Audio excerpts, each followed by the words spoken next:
If you enjoy this content, please take a moment to rate and review it. Your feedback will greatly impact our ability to reach more people. Thank you.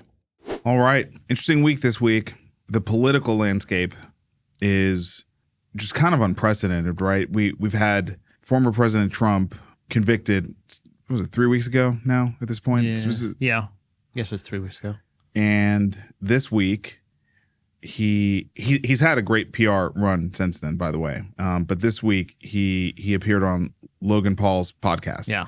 You know, Logan Paul's one of the largest social media, influencers in the world, who also happens to be a boxer, but also happens to be a WWE superstar. He's a wrestler, he's a professional wrestler. Right. And so he's the United States champion there.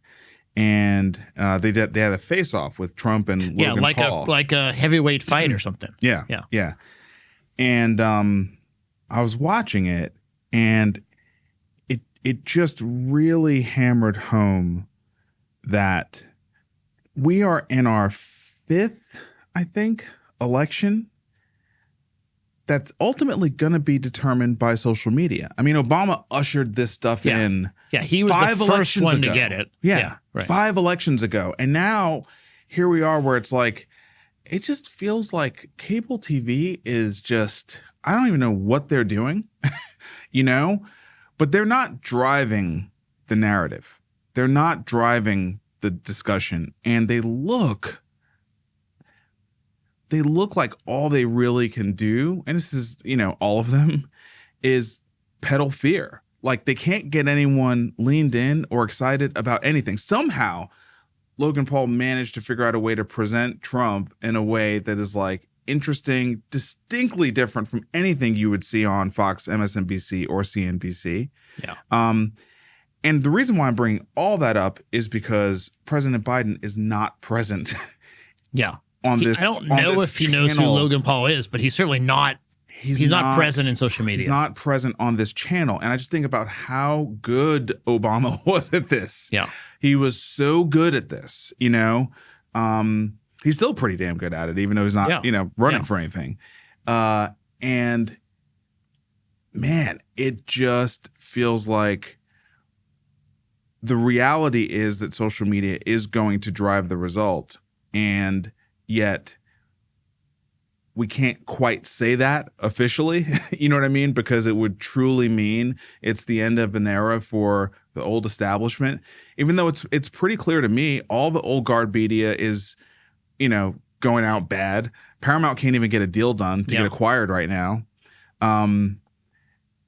So yeah, I mean, I'm saying all this on a podcast, right? But it's just the democratization of media is really driving everything, So I don't get news from cable TV. I don't rely on that for my source of news. I read the Wall Street Journal, the New York Times every day, and then I have maybe 10, 12 podcasts in different domains right, that feed me tech news, healthcare policy news, crypto news, whatever. And that's where I get my news. And part of the reason is sort of what you're saying, that the thing that I think about Trump, why people love him and why people hate him, is he's the first presidential policy that I know that he's just trying to get attention. It's a social media, attention wins. It doesn't matter if you love him or hate him. If you are talking about him or watching anything with his face on it, he thinks he wins. And I think that is kind of sad for our democracy, but it's also true. It's true. And when I saw him with Logan Paul, I was like, that's a perfect pair. 2 attention, like seekers. It's just like all they do is they just want attention. They cross-pollinate each other. Yeah, and they probably call each other like, we'll get a ton of attention. right, exactly. You coming on my podcast, like that would get a ton of attention. It's like, let's do it. So anyway. The debate's coming up. I know. And I'm kind of scared about it, but that's the chance Biden has. Yeah, I don't know. I think the reason why I brought it up is that this happened 3 weeks after a conviction, like a felony conviction on all counts, and it just sort of demonstrates that the baseline of what is the strategy to win versus, what will land you in the loser seat, it's shifted. It just has. It just has shifted.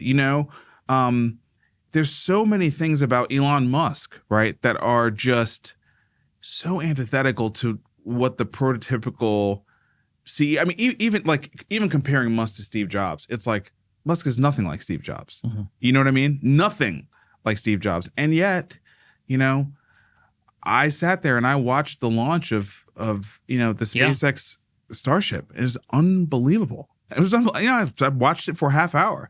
It was unbelievable. And so I guess just trying to reconcile this, this shift in society is, it's like I feel like I can do it at 48 years old. I'm not so old that I can't make the leap, but it's certainly not a leap I personally want to make. You know what I mean? I think that's what I think about. I think about how does this influence how I would mentor young people? How does this influence how I talk to my kids? Because these are the standards of success that they are out there looking at. I can set my own example just by living my life the way that I do, but I don't know. The millennial generation, someone or some group of people has to step up and run for office and try to lead. They're native in social media. They will understand it better than you and I do. And I don't mind lots of attention, kind of grabbing charades and stunts by politicians, but there's not equal on both sides and there's not enough of it. So if you had a bunch of candidates all having opinions and bringing out policy, but also native in social media and using it to their advantage, I think you'd have a better choice. You'd have more options to pick from. Right now, we don't. The Dems haven't really attempted to do it. Which is crazy because, like I said, this is the fifth election. The first two were Obama. Yeah, right. The Dems started this. Yeah. You know what I mean? That's that. I think that's the part that I'm just like, I don't get it. But we're a healthcare show. But listen, we're kidding ourselves if we don't admit we are in election season now. Yeah. We're in election season now for real. And there's so many things that people are hesitant to do until they know how this thing is all gonna play out. Yeah, right. You know what I mean? And so, yeah, it doesn't affect much of what we're going to talk about here, although some of it today. But it was my takeaway from the week. Yeah. My takeaway from the week, and rarely is my takeaway from the week Donald Trump. But this week, it was the Logan Paul podcast thing, and I was just like, wow, that is going to grow his base so much. Yeah. So much. I was talking to my son about this because he was frustrated about the conviction not really resulting in any change in the polls except maybe positive for Trump. Yeah. And it just is, I think, poor strategy on the Democratic side. They didn't need to bring that case. They didn't need to bring that case right before the election. They thought it would be beneficial, and it backfired on them. Yeah, and I think about your son's frustration with that, and I think his frustration is like, hold on, it's not even about Donald Trump. It's like, hold on, a conviction is a all conviction. good. It doesn't matter. Yeah, a conviction doesn't matter, right? Or even as a positive. That doesn't. It doesn't square with a 17 to 20-year-old person trying to figure it out. And what we're trying to tell them. Yeah, right. Right. Play by the rules. Don't get in trouble. Kind of basic things, right? It's we're headed into an interesting 3-4 months ahead for sure. We are headed into a very interesting 3-4 months ahead. Yeah, and it's not healthcare, but we have to we're humans. We have to interact with the world, so we end up talking about some of this stuff. Yeah, I promise this is not going to be an every week thing. Just the Logan Paul thing kind of got me this week. So anyway, with that We got some real health further stuff to talk about, so let's dig in.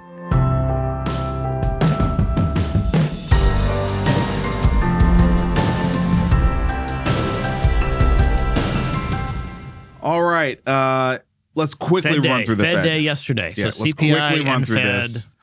The CPI was slightly better. We have a chart the next page, but then the Fed came out and kind of gave a half-hour press conference with not saying much other than all's well, soft landing. We might be able to get a cut at the end of the year, and the stock market and everyone loved that. Okay, here's an interesting question. Do you think they cut between now and the election, or do you think they explicitly avoid cutting to just basically not create any change in the status quo? I mean, that's something I hadn't really thought about in the context of the election, because it was more like, okay, are they going to cut this year? And I think people thought they might cut earlier in the year, but we're in June now. So now you're in the window. September, November, and December. So there's a September meeting before the election. Okay. So which is their one real chance. I bet they don't. My opinion is that it depends on if they actually look at the data they tell us they look at, or if they have other data sources that they're not sharing.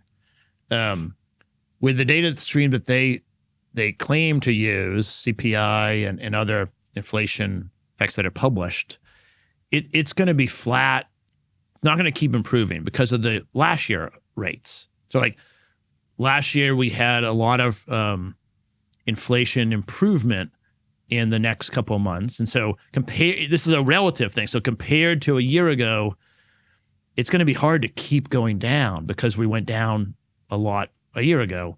I mean, that was like up here.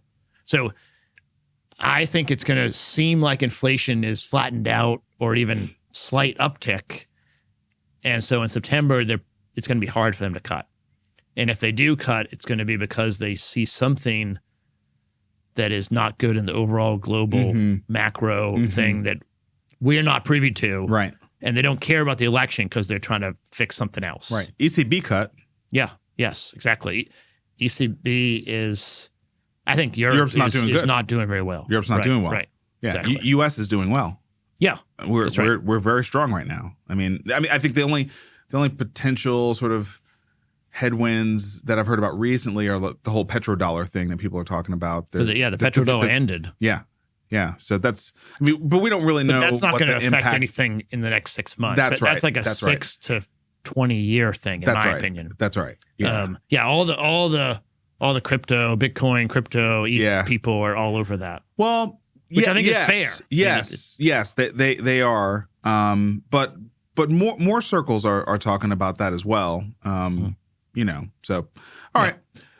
Okay, so, anything else? I mean, no, CPI. CPI is at 3.3 or 3.4. The core being down to 3.4 that's pretty great. Yeah. It's great. My expectation is being below 3.5, like getting to the bottom half of 3. You're starting to kind of break away from 4 for real at the core. Which is the sticky piece. So, I mean, my opinion is 3 to 3.5 should be the target. I don't think we're going to get to 2. I know. But I'm just saying breaking below 3.5 kind of could give you confidence that maybe you can get to 3, right? And if you can get to 3, that's probably as good as you're going to get. Yeah, I think they got to change the benchmark.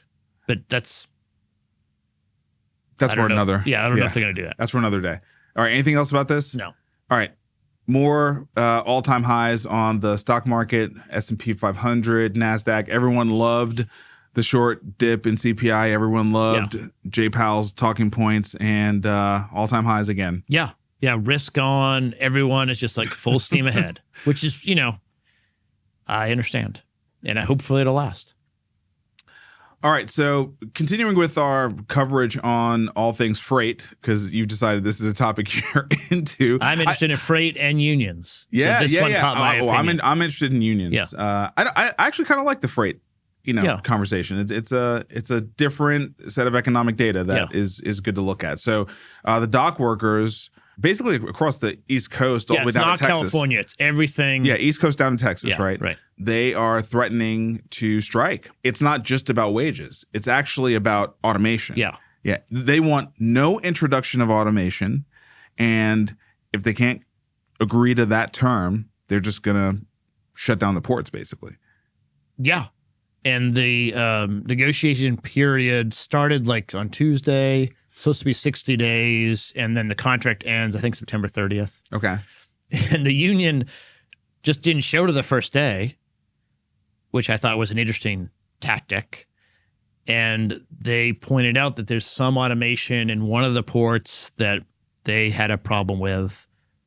The management claims it had been approved. It doesn't matter. They manufactured a story to get our attention.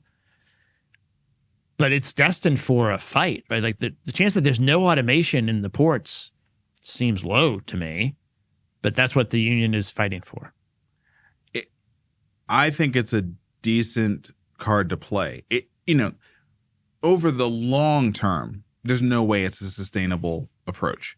But for right now, if you're trying to extend the life of dock workers for as long as possible, from the union's point of view, it makes all the sense in the world. Just saying no to automation or we strike right now, like you're starting at the beginning. They have no momentum on automation yet, right? Right. And it's a long walk from fully human you operated. Need the dock workers for 10 years at least. Yeah, it's a long walk. And so this is really pretty smart. Right? I mean, if you just say no or we just walk off, look, we're talking about national security, like these docks have to operate. Yeah. Our country can't function without these docks operating. We've already offshored too many things. Yeah. So again, with the election, you're going to have the potential for a strike October 1st. And I don't know what's going to happen. Just a good storyline to watch. I mean, there's nothing more to say other than that's a storyline to watch. All right, moving into VC. Better Health raised $14 million to deploy expanded payer partnerships. Better Health is a chronic care management supplying company. They were backed in this round by CareFirst, Blue Cross Blue Shield, which their venture arm HealthWorks, that's the Mid-Atlantic Blue Cross Blue Shield. Yeah, it's like Maryland. Yeah, right. Yeah, Mid-Atlantic. And basically, Better Health is like Omada. Is that correct? Yeah, they're like Omada, but they really focus on the supplies, which is interesting. I don't know how it affects their revenue model, but they focus on sending you all the stuff you need for your chronic disease, testing strips, other stuff, and not just like diabetes. Not just diabetes. There's several wound care, diabetes, chronic retention and incontinence. I guess maybe diapers. And just getting into it. You know what's interesting about this? I mean, this is Cardinal Health's business. This is Medline's business, and Cardinal Health has an at-home delivery thing. I've seen it. So that's interesting. Yeah, it's like a disease management carve out of supplies. Yeah. They have support and care management services they've added on since, kind of like Omada, but they started more in the moving physical goods. Right. And I think for the most part, they've been working with providers, and now CareFirst is investing. Obviously, they're going to start selling to payers too. Interesting. All right. Well, $10 million round. That's a strong round. And obviously, if HealthWorks is in, that means that Blue and probably others will be, working with them. Yeah. Right. So we'll keep an eye on Better Health. All right, Grayce raises $10 million Series A for caregiver support. So more in the caregiver space, more this is the aging, kind of aging, and also somewhat home health, because a lot of aging is home health. I think this is going to be a big space. Yes. I think this is going to be a big space, Vic. So, the question I continue to have about it though is you can pack in the capital, the workforce is really going to be the question for this industry, and it's not entirely clear to me how the capital addresses the workforce shortage that we're going to run into, and you can't fix the aging population with technology. That is, I mean, I'm from lived experience, that's not at all how it works. So, makes sense to me. I'm sure for a while, to the degree that you can pay them well, but I would be interested to see the P&Ls and see what they're doing from a pay perspective. If they've just decided they're just going to pay the caregivers better, are there differentiating aspects to what kind of services they're going to provide in the home? Because that's another area where I think you can win in a bake-off. I mean, I'm biased. We have tried this market maybe 4 times, and then I have a portfolio company in this space right now that I'm excited about. But you have to figure out a creative business model because there's not a lot of margin there. So it's a tricky thing to do, and Grayce has not disclosed, at least to me, I can't find the details of how they're doing it. They call their employees social workers, which is an interesting title to give your employees in a for-profit company. Yeah, I mean, the question is what clinical capabilities do those social workers have? And social workers can have clinical capabilities, but I don't think it's much clinical. I think it's planning, advice, and then assistance that's not actually delivering healthcare. Yeah, I think it's home aid. Yeah, that's right. Yeah, and personal care, like in the home health space, you call it personal care. Yeah, so look, but that's a hard thing to put money in. I'm employing home aides right now, so and our home aides are fantastic. But like you said, that's not the majority of the cash goes to the aid. Yeah, and if folks don't have long-term care insurance, there's not that, you're basically focused on an affluent buyer. Right. Because this is expensive. This is 6 figures a year to actually provide 40 hours of care to an aging loved one. Yeah. And even if you pay them well, it's a hard job. So it can be. I mean, I think it depends on the home that they're going into. You know what I mean? Yeah. And like, it's I just think aging in general is hard. Like, by definition, you are getting more frail. You need a lot of support. Yes. And it is frustrating for the senior often. Yes. Because they'd rather not have support, but they need. So that's why I think it's hard. I think, not that you can't have a calling for it, but I think it's hard. I wouldn't want to do it. Yep. Okay. Stitch PEO. So this is a PEO focused on doctors. They've got $9 million to support independent medical practices with PEO services like, Insperity, TriNet, et cetera, sort of that whole universe of PEO, but just focused on docs. So what do you I like this story because the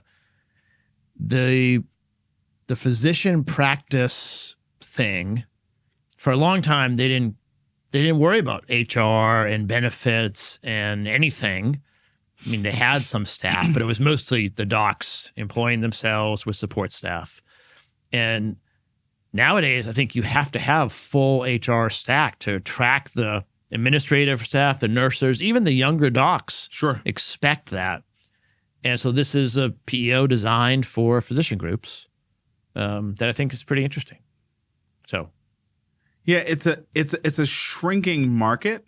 Mm-hmm. Independent physician practices are not growing. Yeah, they're shrinking, and many of them are getting bought up by the Optums of the world and things like that.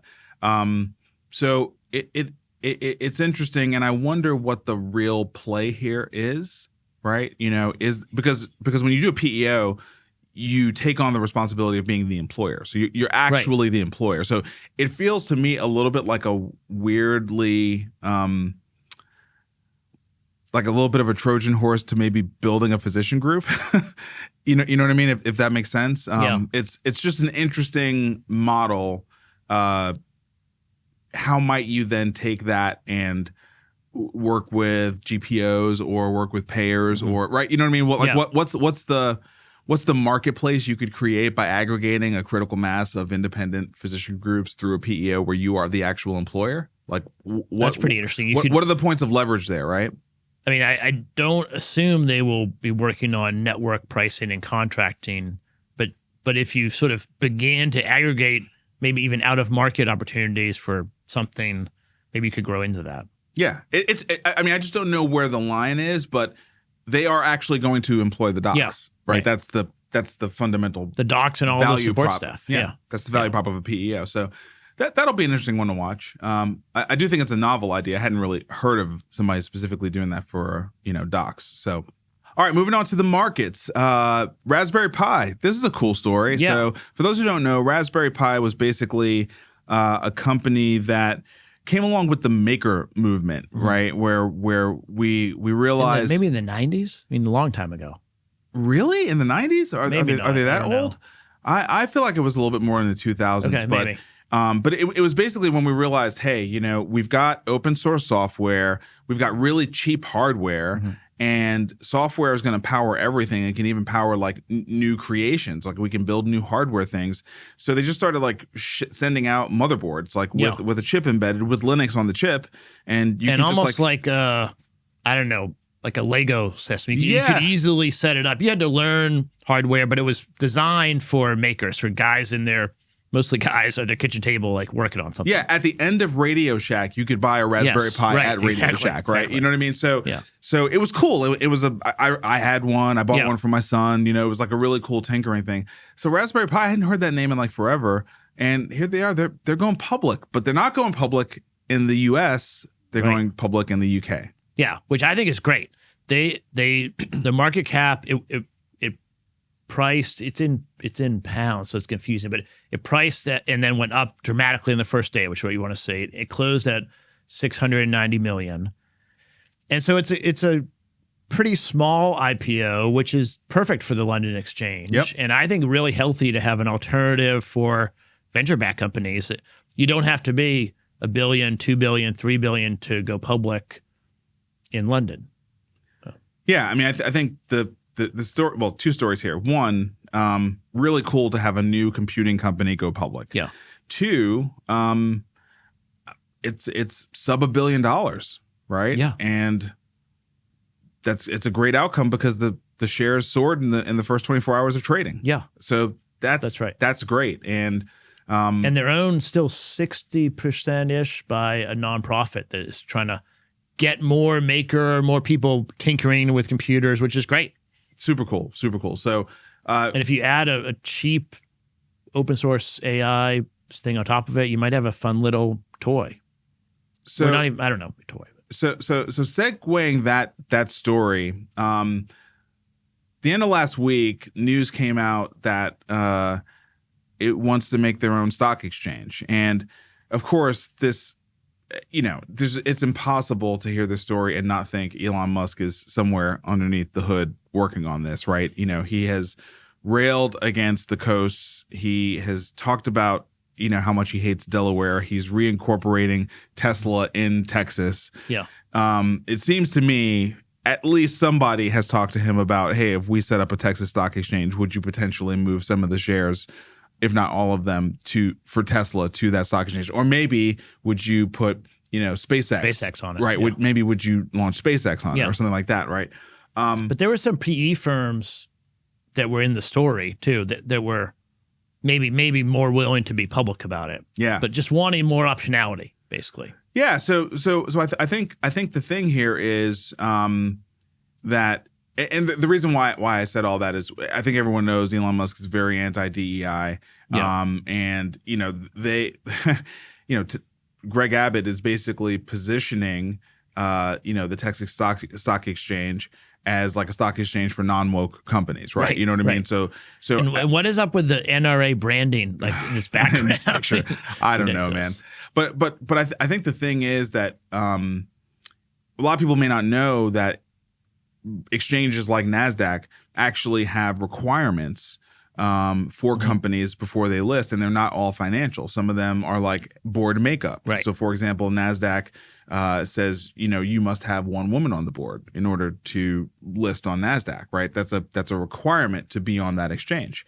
And so, whether you think that's right or wrong, that creates an opportunity for alternative exchanges to say we won't create those kinds of requirements, right? It's not a requirement in America to have a woman on the board. So why must it be a requirement on all publicly traded companies to have a woman on the board. Right. And so that I'm just saying it creates the opening for alternative exchanges and also for more competition around trading fees and, and listing fees and all of those kinds of things.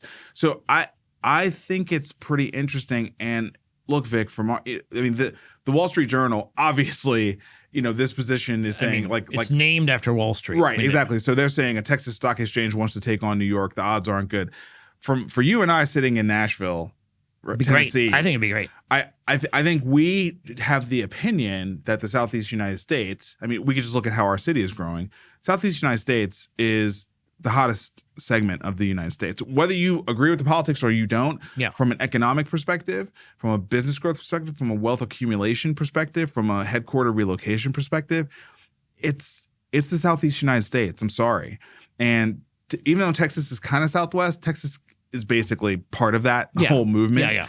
And so I see this happening, and I see. I think it's going to happen. And I see them building a pretty strong set of companies that end up getting listed on this thing. And if anything, that competition could end up opening up NASDAQ and the New York Stock Exchange. That's where I was going to go. Even if you don't list there, the presence of another stock market will be healthy. Yes. It would be healthy for NASDAQ. And I think it's a good thing to have women on the board. Diversity on the board is good. But you could do that in the Texas Stock Exchange. You're just not required. It's not like you can't list. Right. They don't like all of that prescriptive, somehow NASDAQ is directing us to do something that we've decided we're not ready to do. We can't find a candidate or whatever the reason is. I think more options are better for venture-backed companies, for investors, for everyone except NASDAQ and NYSE. Yeah, look, the theme here is that over the last 3 years, IPO window, after SPAC land happened, IPO window has basically been shut. Yeah. We have an IPO here and there, but for the most part, and a lot of companies going public, which means that a ton of value is trapped in the private markets. It's aggregating at the top amongst growth and growth equity and private equity, right? And realizations have slowed significantly. Distributions have slowed significantly, right? Our asset class overall is struggling because of the consolidation of the public markets into 10 companies. Yeah. When I started at Massey Birch in 2000, the plan was to take the company public as a financing method. Wow. And then it was $100 million to $200 million market cap. Yeah, right. It was small, and the VCs were not leaving. No, you were not. It was a financing transaction. It was part of the financing pathway. And then you would be acquired by a strategic acquirer. Wow. And that doesn't exist anymore. That's not a thing now. No. And the change is Sarbanes-Oxley, I think. Yes. All of the requirements, reporting, thanks, Enron, which were needed after Enron, but I think it went to too much red tape, cost, bureaucracy, and just the level to go public went. First it was $750, then $1 billion. Now it's more than that. So I love London and Texas stepping up and having alternatives. Well, the truth is, right, that liquidity will find a way, right? It's going to find a way. And if it's trapped in New York, it's going to go into London or Texas or crypto or, right? But the liquidity has to find a path to grow. Yes. It can't be trapped, and it can't be stuck. And the other problem with Wall Street is it's a closed game. There's 5 IBs who do all the IPOs. Right. There's a short list of people who ever get access to secondaries. It's it's a closed game. You and I can't play that game. No, but we could go play in London or Dallas. You mean Dallas? I don't know. Or maybe Texas. Seriously, right? Yeah. I don't care where it's listed. So anyway, I think this is a great development. I agree with you. Even if I think the NASDAQ, requirements for boards are great. Even if I think that, I think competition is going to force this market to open up Right. some. And we need this market to open up some. All right, I think it's a good time for us to take a break, share a little bit about Jumpstart Foundry. When we get back, we're going to get into our look at policy. Thanks, guys, for the opportunity to talk about our pre-seed fund, Jumpstart Foundry. My name is Doug Edwards, CEO of Jumpstart Health Investors, the parent company of Jumpstart Foundry. We're so excited to be able to talk about early stage venture investing, certainly the need for us to change the crazy world of healthcare in the United States. We are spending 20% of our GDP, north of $4 trillion a year on healthcare with suboptimal outcomes. Jumpstart Foundry exists to help us find and identify and invest in innovative companies that are going to make a difference in healthcare in our country. Every year, Jumpstart Foundry invests a fund, raises a fund, and deploys that across 30, 40, 50 assets every year, allowing ease of access for our limited partners to invest to help us make something better in healthcare. Some of the benefits of Jumpstart Foundry is there's no management fees.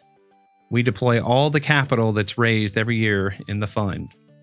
We find the best and brightest, typically around single-digit percentage of companies that apply for funding from Jumpstart, and we invest in the most incredible, robust, innovative solutions and founders in the United States. Over the last 9 years, Jumpstart Foundry has invested in nearly 200 early-stage, pre-seed stage companies in the country. Through those most innovative solutions that Jumpstart Foundry invests in, we also provide great returns and a great experience for our limited partners. We partner with AngelList to administer the fund, making that ease of access not only with low minimums, but the ease of investing in venture much better. We all know that healthcare is broken. Everyone deserves better. Come alongside us with Jumpstart Foundry, invest in making the future of healthcare better and make something better in healthcare. Thank you, guys. Now back to the show. All right, unpacking policy. So CMS projects national health spending grew 7.5% in 2023 to $4.8 trillion. So, Vic, when you and I started 10 years ago, and you were teaching me a lot about healthcare 10 years ago, because I didn't know, I just knew tech. I believe the number was $2 trillion. Yeah. Am I right? It was the number something. It was in the twos. Yeah. We always used to say 2 trillion. It was like 2.2, 2.3, but it was safe. Conservatives say 2 because you knew it was more than that. Right. And then sometime before the pandemic, I started switching to 3 because it just had gotten closer to 3. Wasn't 2 anymore. Yeah. But now it's almost 5 trillion. Well, I mean, basically, if it was 4.8 in 2023, it's 5 now. Yeah, that's right. Because it grew at 7.5% in that 1 year. Right. So another. And we know what inflation alone. Yeah. Inflation alone, it's 5. So we are now at $5 trillion in spending in healthcare. Yeah, which is, it's hard to even get your head around how much money that is. Right. I think that's 5,000 billion. Yes. Is that right? Yes. Which I don't even fully understand what a billion is, but it's a lot of damn money. And that's in 1 year. So it's hard to comprehend, and it doesn't seem like it's used in all the right places, but I don't know where to cut. Well, this is a big market, y'all. Yeah, lots to do. This is a big market. All right, the Biden administration advances plan to remove medical debt from credit scores. So this is an interesting one because, like, when I heard it, I immediately went to, that's a good idea because, like, you know, medical debt is like the number one source of bankruptcy. It's the number one source of bankruptcy. Is a lot. We've done a story here a couple weeks ago. Yeah, a lot of pain and suffering and hardship if you get a cancer diagnosis or really any significant diagnosis. Right. Yeah, it's really bad. And yet, if you take it off the credit scores, is anyone going to pay? Like, why would you pay? As soon as you said that, I was like, duh. You always have to, it's economics. Always like, where's the incentives, right? Right. And it's like, oh yeah, you're right. Like, if it's not on my credit score, why would I pay? Like I would pay because it's the honorable thing to do, but there's no real penalty. Like, my credit score is my only real penalty for not paying for something, right? And then maybe you want to go back to the hospital. I mean, sure. but that's going to be pretty far out of mind right now. So I understand. And also, hospitals rarely turn people away. Yeah, for you're coming through ED, they can't turn you away. Exactly. Yeah, so I understand Biden hearing constituents in various locales being really upset about it, and I understand it's an election year, and this is going to be really popular with the voters, but I don't know how it actually could work. I mean, it's popular with some voters. I don't think it's going to be popular with all voters, much in the same way I don't think, forgiving student debt relief, right? was popular with all voters. Yeah, like right? Everyone who had to work hard to pay their bills over several years last year, now I don't necessarily want you to get off it free. It's one of those kind of issues, right? That I don't even think it's a purely party line issue either. It's more of a like, why should you get off because I had to pay mine, right? Do I get a refund or something, right? So anyway, interesting strategy leading into the election.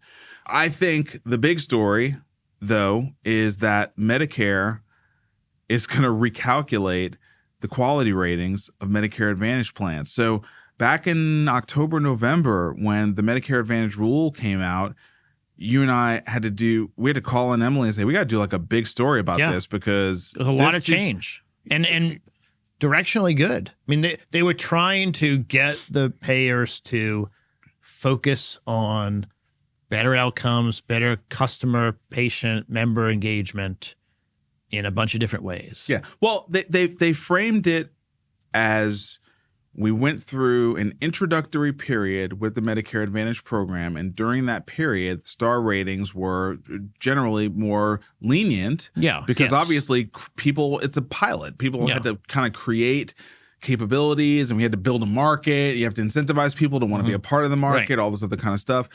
But that now was the time to revisit and adjust the star ratings and really start to tune for more quality and more value creation in exchange for, reward payments.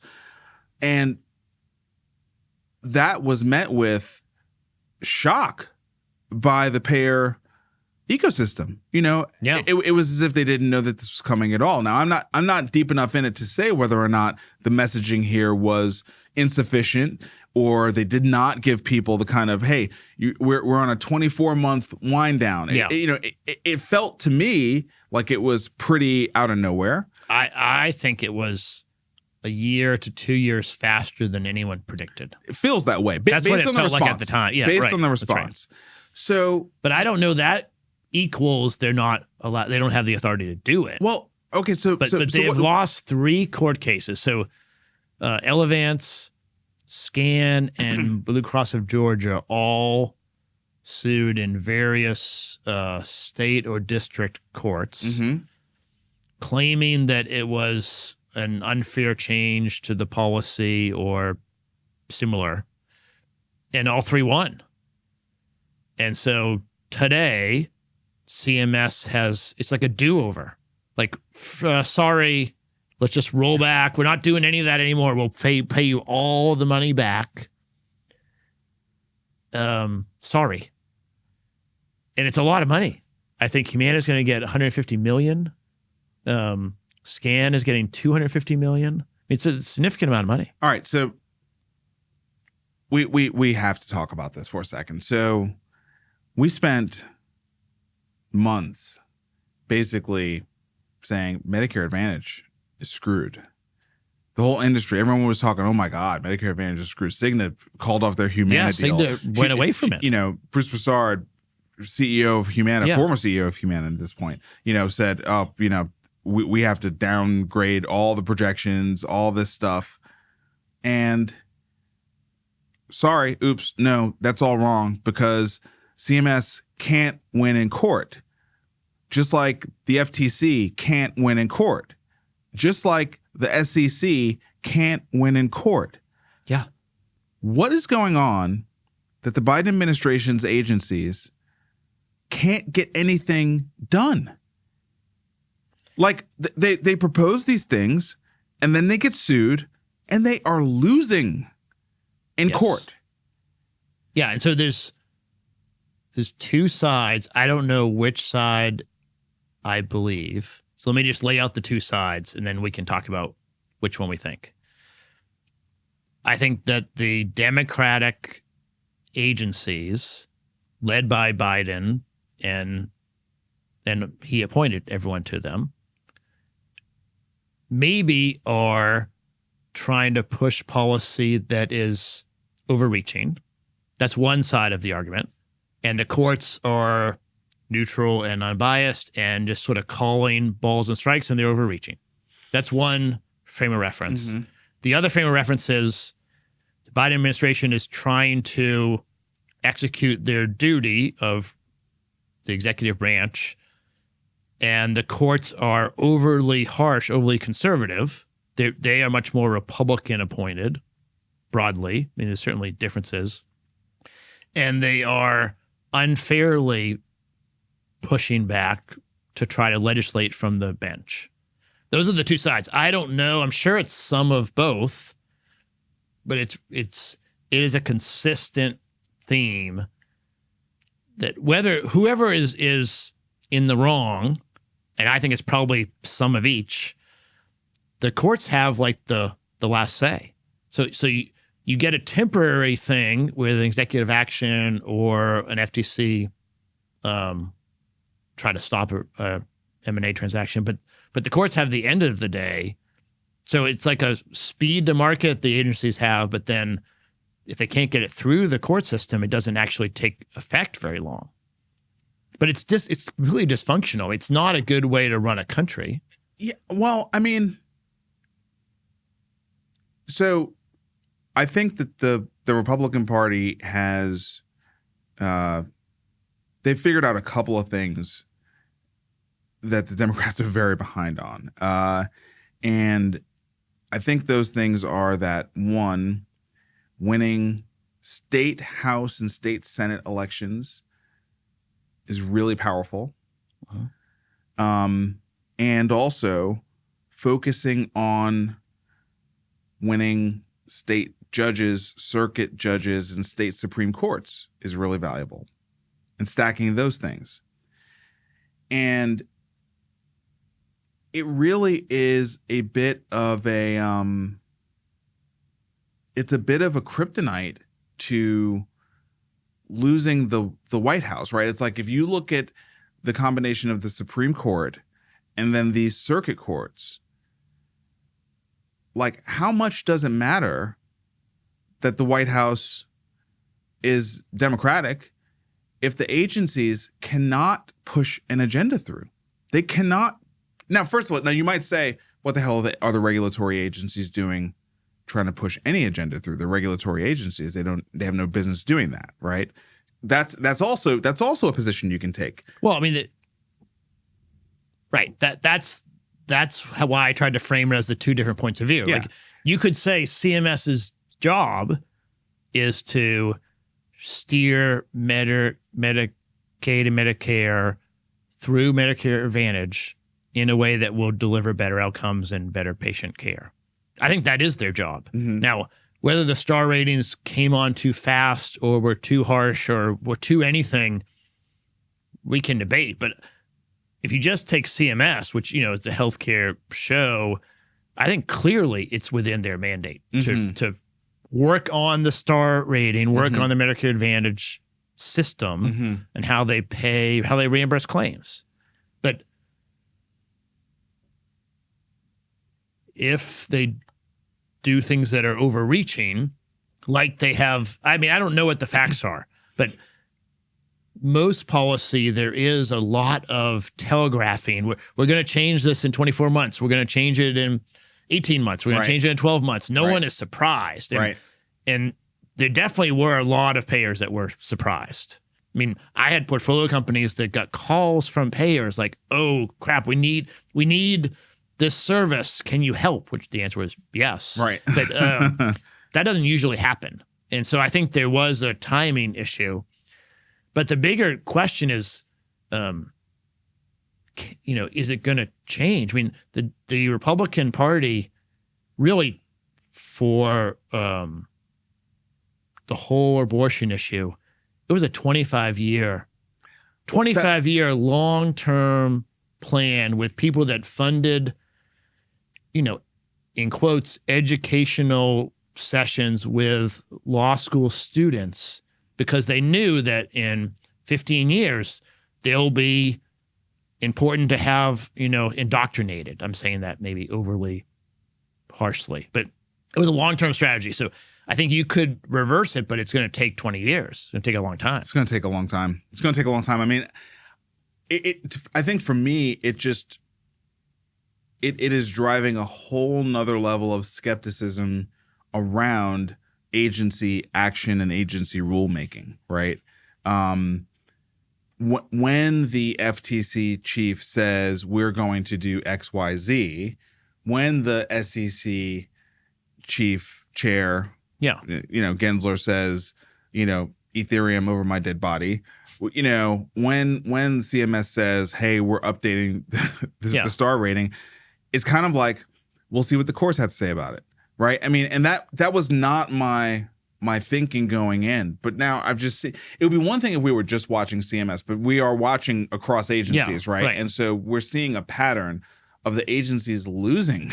Well, and they need to get their act together. Get their. What does get their act together mean? Well, I mean, they have decided this is the thing that we care about. This is what we're going to focus on. This is our position, and they can't get it done. I mean, what would get it done?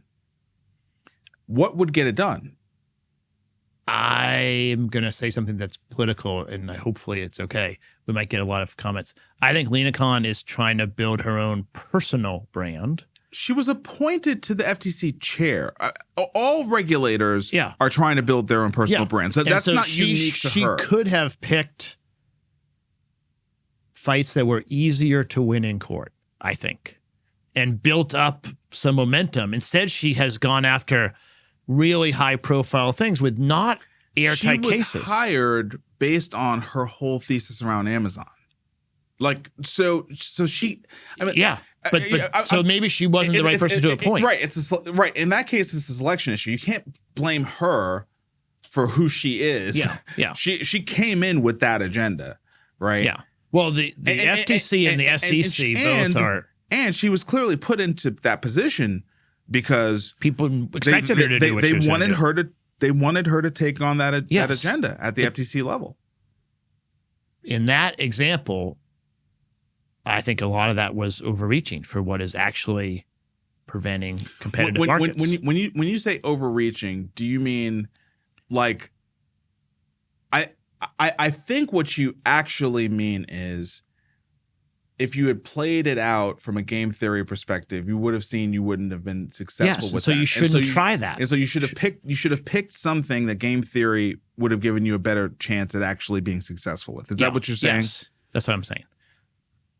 So I mean, and okay, so that's interesting. So would you then say that is true for what happened at the SEC and what happened at here in CMS with the star rating? Because you like the star rating adjustment. I like the star rating adjustment. I think the only thing that I would think could be questioned is the timing of it.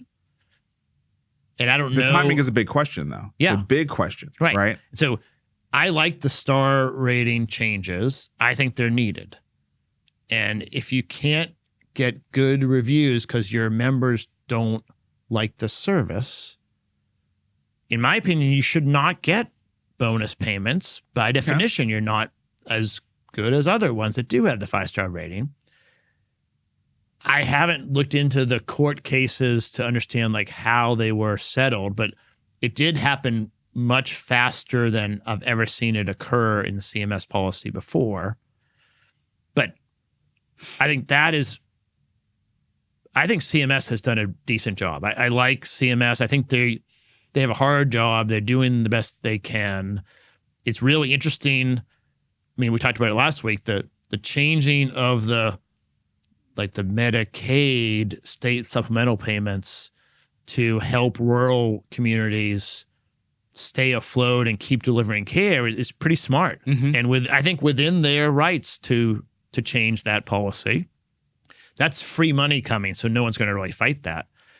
FTC and SEC, like the whole crypto thing, it started in 2017 with people trying to get definition on what is a security. We have this new thing, coins, and I think a lot of them should be classified as securities, but not all of them. It depends on what they're used for. And the SEC's job is to give some clarity there. Yeah, and they just avoided it. They actually did worse than avoid it. They threatened trapped people. They threatened, but then they didn't give clarity. They trapped people. Yeah. They said, "Come in and talk to us," and then when you came in, they issued sanctions against you. I mean, it was terrible, right? I mean, the behavior was really, really bad. Yeah. Anyway, so let's pivot to. Well, anyway, you're gonna. No. I'm in the same place as you. Episode 2 of Health Further, we started talking about the Chevron deference doctrine. That's right. Episode 2. And then somewhere in the 30s, we brought Emily in to give us like a really deep sort of review about what was going on with it. We talked about how Scalia's son had written that op-ed in the journal, basically saying Chevron's done. Right. Basically the agencies are about to get, their legs cut out from under them. Right. And it feels like to me, and it's not even necessary because like the courts are already dealing with it. Yeah. And I have to say that this would not be as important if Congress would get their shit together and actually be able to pass anything. But I don't see that changing. So part of the reason that the government is not functioning very well is the whole group that's supposed to be writing laws isn't doing anything. And so, but yes, the Politico came out with a summary of kind of what to expect. The Supreme Court has not come out on the Chevron doctrine yet. Yeah. It's sometime this summer. I don't know exactly when. But it seems like Politico is saying that they may not end Chevron, but even if they don't, they give 3 different options of how they could modify it to make it much more narrow of a sort of deference to the agencies. So it seems like maybe there's not clarity on that it's going to be exactly overturned or reversed, but eroded or constrained in some way. So I look, yes, I expect it's going to be certainly diminished, if not destroyed. But I think there's a bigger issue here, which is, I think specifically, it feels to me like Democratic administrations are impaired in their ability to drive their political agenda through their agencies because of what's happening at the circuit courts up to the Supreme Court. Yeah. And the court system, right? And the judicial system. Yeah. And that is a branch of and you can change that, American but not quickly. Body politic that we have not thought about that much until the last 2 years, right? But now it's like I think we got to think about it a lot more. Yeah. I think we got to think about it a lot more because we don't want 70% of our judges across the whole system to be either party. And I think it's something like that now where they're sort of Republican leaning. I think we just did not think about the justice system having a partisan bend to it for a very long time. And now Democrats didn't. I think Republicans very intentionally did it. The right to life people obvious. did. The right to life people did. That's not really Republicans as much as the religious right to life, which is not a huge segment, but very but they are embedded in the Republican Party. Very well financed and very loud segment. Yeah. Embedded in the Republican Party. Yeah, that's where they're embedded. Yeah. To me, this particular Medicare thing. The other things I was like, I was kind of more with you, where I was like, okay, Lena Khan, you should be picking better battles. Gary Gensler, this is silly. The Ethereum thing. Why are you against this? Right. This makes no sense. But this CMS Stars bit, right? I mean, to me, the fact that CMS just lost this and basically we're going to have a windfall of, I think, billions of dollars, right? Yeah. It's about to flow back into Medicare Advantage to the payers. Yeah. And Medicare Advantage is like back, game on. Yeah. It's back, game on, right? I mean, total reversal. That to me is like okay, we have a different landscape now. We have a different landscape, and we need to start really studying these courts. I want to know what courts these agencies are losing in, and I want to understand them better, and who's sitting in these courts, and who are the judges that are making these decisions. Yeah. Because this could be a much bigger challenge for the Democratic Party going forward, much bigger, and that's got implications for our industry. It really does. Yeah, there's no question. All right, moving into care in our communities. Baltimore, they are piloting a program where nurses are going door to door, bringing primary care to the whole neighborhood, and it is modeled on the approach to healthcare that has been much talked about and studied in health reform circles from Costa Rica. Yeah, which on one hand, I think it's great that they're doing this in Baltimore. Baltimore needs better healthcare, better public health like services in the community. Baltimore also needs like a lot of community healing. So I like the idea of like actually people engaging in their communities. Yeah. Right.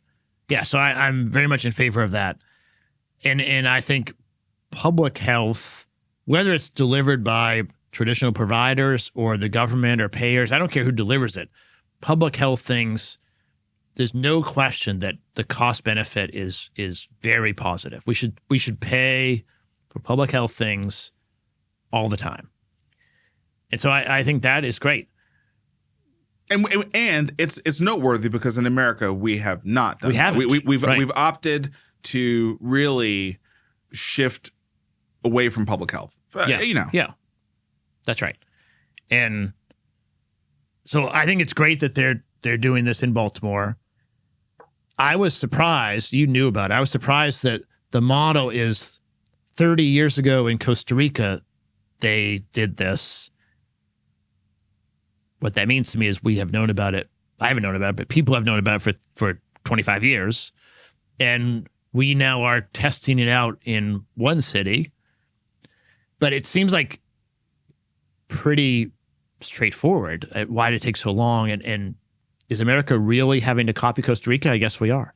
Well, so this is one of those things that I would not know if it were not for the Aspen Health Innovators Fellowship. Right. So I learned about this because we read about it because Atul Gawande, who's known for the checklist method, and he was hired to lead Haven. He's the luminary doctor around health innovation, health reform, and how do we make our healthcare system better. He went down to Costa Rica and he studied this and he wrote about it, and then it ended up getting covered by the New Yorker, et cetera. We'll put a link in the show notes. You showed me the New York. I will post the New Yorker one. Yeah. But this is he went down there and he studied it, and basically was like, it works. Guess what happens when you actually invest in your public health system? Guess what happens when you actually bring doctors and nurses and clinicians into people's homes, kind of like we used to do back in the day. Right. You get good results. Right. You get people actually, feeling like someone cares about them and communicating about what's going on and actually adhering to the guidance they're getting from their clinicians. Right. And also there's real relationships. People are serving the people in their communities. I mean, you think about the way that our system is set up today. Urgent cares, it's very retail-like. Everything moves into hospitals. It's like these people even, when's the last time you went to a doctor who actually knew what was going on in your family? Yeah, well, I mean, because we're in Nashville and I'm a privileged guy, but most people do not have any relationship with their... Right. That's right. Yeah, I shouldn't be asking you quick promo. I have a guest show coming out probably next week with my cardiologist who I'm buddies with. But that's not normal. No. It's very commoditized, almost like an assembly line. Like you see the doc for 7 minutes, then he moves on to the next one. And they do the best they can in that short amount of time. But it's super It's industrialized. Tight. Yes. It's industrialized. It's not communal, right? And I think that look, when you read the Atul Gawande's study on what happened in Costa Rica, the main thing you walk away with is it's just communal. Yeah. You know, I mean, it's public health, but it's a little deeper than that, right? I mean, it's a fundamental difference in the cultural approach to what it means to care for our neighbors and our community members, right? And so I love that it's happening in Baltimore. I think it's a great city to try to get that done in. And we should try to replicate it in other cities. I mean, we could use it in Nashville. Every city could use it, really. For sure. Absolutely. Totally agree. All right. So Addus HomeCare is going to buy Gentiva's personal care biz for $350 million. So this gets back into the home care, except for on the much, much larger side, multi-state provider CD&R was the backer behind Gentiva. They were the largest personal care provider in Texas and are headquartered in Atlanta. And so Addus HomeCare, which is a NASDAQ traded company, has acquired them. So this is consolidation. This is a big private equity win. And sort of just more around the growth in the hospice, home care, personal care, caregiving space. Yeah, that's right. It's consolidating because you need to have scale to be able to make the business work. And so we've covered on the show before, there's probably 3 or 4 big, almost nationwide players that have several regions. And then it falls off pretty dramatically to regional or even state-to-state things. But the home care space is still very fractured, and I think it's going to continue to consolidate more and more. So yeah. So anyway, congrats to CD&R and our friends there on an exit here. More consolidation. This is an interesting space. I think that there are people in the home care space we could start to bring on as guests. I do think there's a lot to unpack in this space, and so this is a noteworthy acquisition here. But also I think just signals there's a lot of movement happening in the home care space.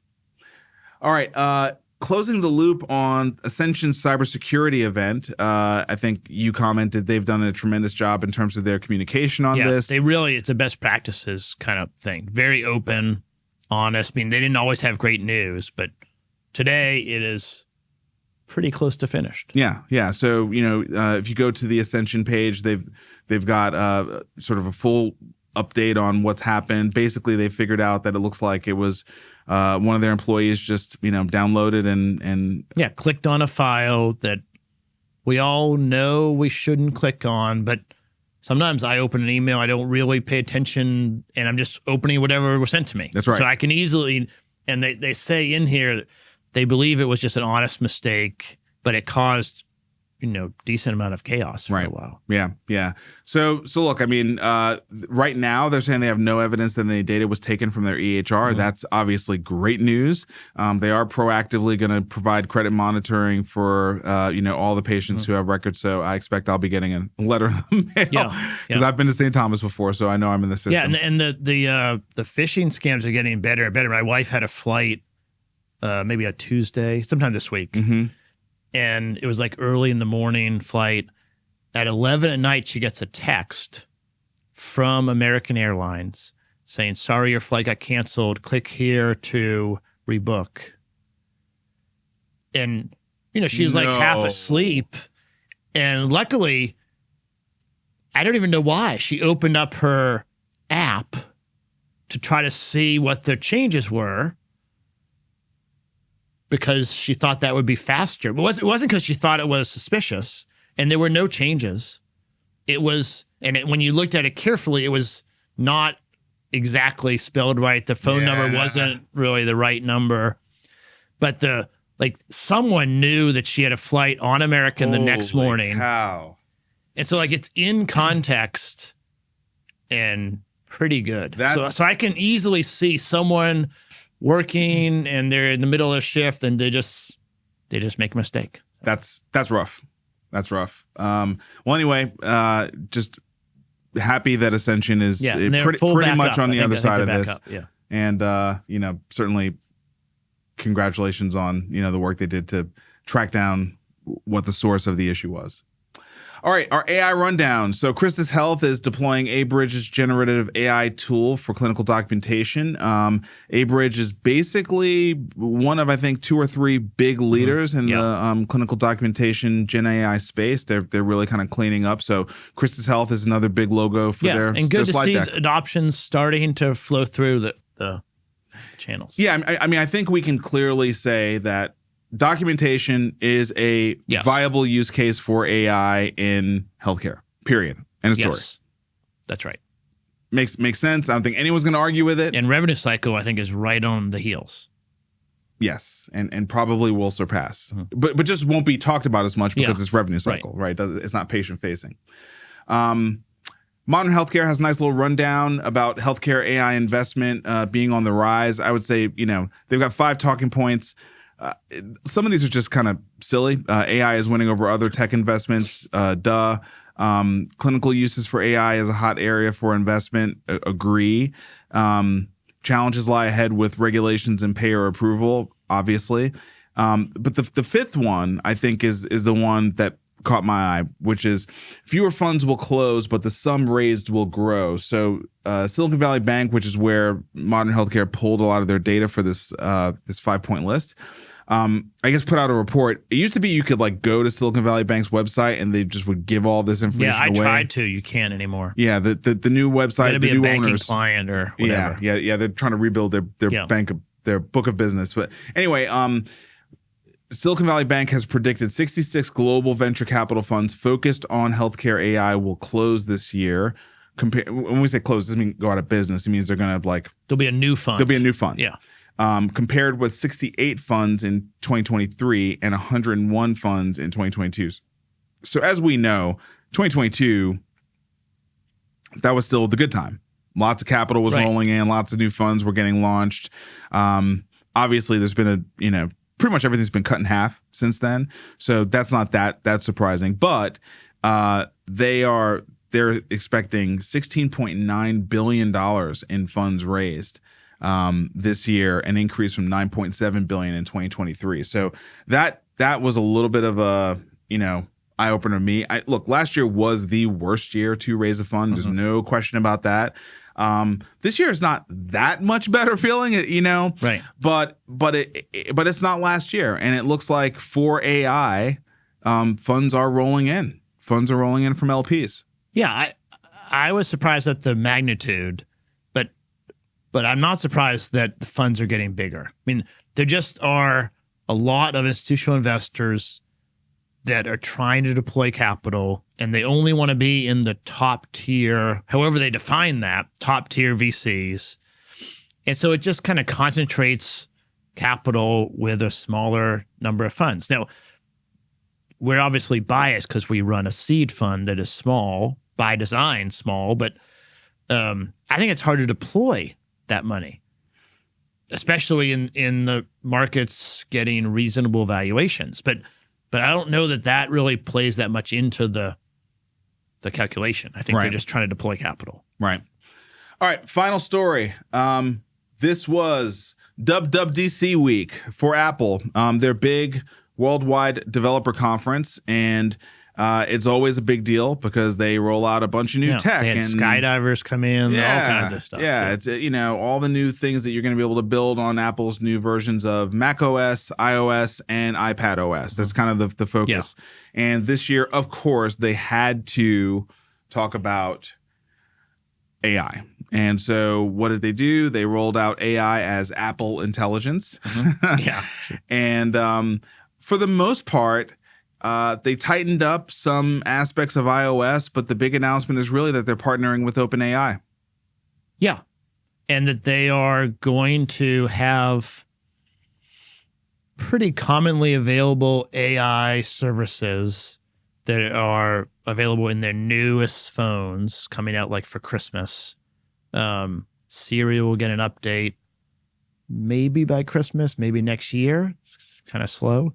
But they're going to have the base use cases stitched together where you can open your phone and get an email summarized and then tell it to respond in a similar tone than the last one you did. So all the the general population, the people that are Apple customers, which is a lot, they don't need the cutting, bleeding edge, some new model.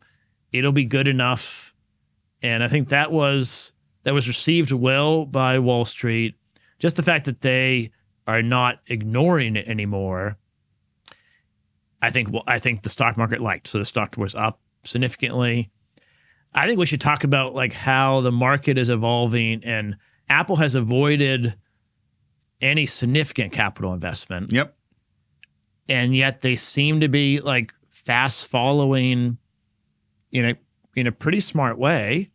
And is that going to come back to bite them or not? Well, I'll just tell you, as an Apple buyer, I'm nowhere close to ditching Apple. So they've got me in terms of the hardware, the integration of the hardware, and that's where they make their money, right? They don't make their money in software. They make their money on their hardware. Yeah. But what has been worrying people is the upgrade cycle is getting longer and longer. People are not getting every phone. Now, maybe the hope is with these new tools, they will. I fully understand that, but I'm just saying, like, the AI issue with Apple, right? Yeah. The AI issue with Apple. Apple, their distribution capability comes through their hardware. And then subsequent to the hardware, the integration between macOS, iOS, and iPadOS.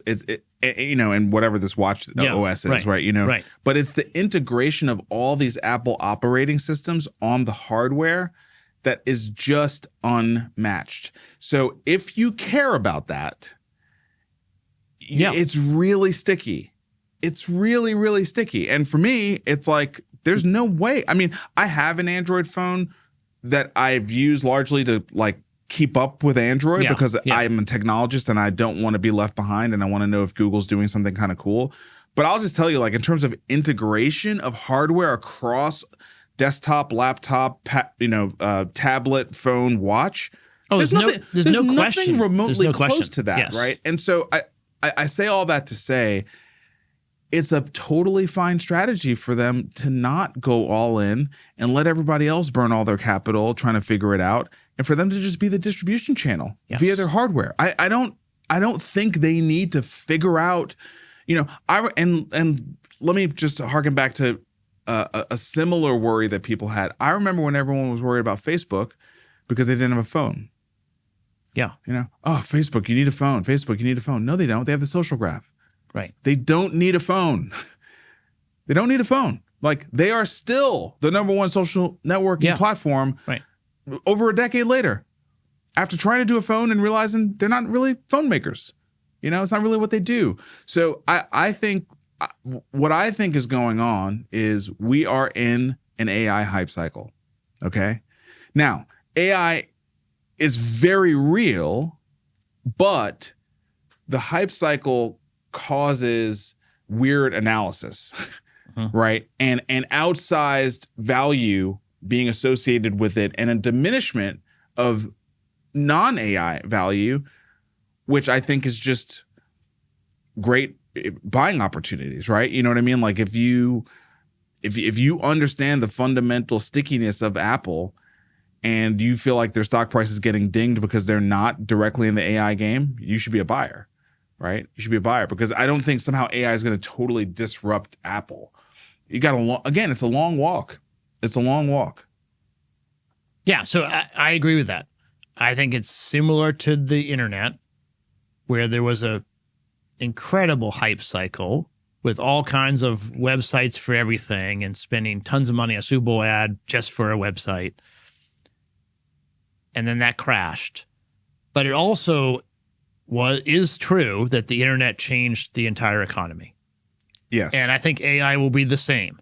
I think the hype cycle has a function in that it gets all of the infrastructure put in place, right? All of the chips, all of this data center, it's all being laid down now. To me, that doesn't mean that the leaders today are going to be the eventual winners. Like in 99, Facebook and Google, maybe Google existed, but Facebook and all the big winners of Web 2 weren't even around yet, really. Next year, when Apple rolls all this stuff out, Apple will create the largest increase in usage of AI in the world. Yes. Yes. Right? That's right. I mean, like that's the power of Apple. Yeah. Right? I guess the grief that I am carrying around is Steve Jobs not around. So it used to be that Apple had the walled garden that was really good, and then they also had great product development. And they lost the product development. They don't have that anymore. They just have the walled garden that is very well integrated together. That's right. And if you don't want to think about it, you just buy Apple products and they all work. That's right. And I use a Google Pixel phone because I want to play with it, and all the stuff they announced, like the image changes and things that they're toting is going to be great with AI. I mean, I've had my Pixel phone for a year and a half, but the Android phones do not have that integration easy. You have to be willing to like muck around with it and make it work, which I like to do, but most people don't want to do. I like to do it. I just don't have the time for it. That's Apple is a time saver. The stuff that it does through these integrations is just magic, and it just empowers me to do more things. So I agree with you. Look, the day Steve Jobs died was one of the most memorable days of my life in terms of a person dying. Yeah. Right.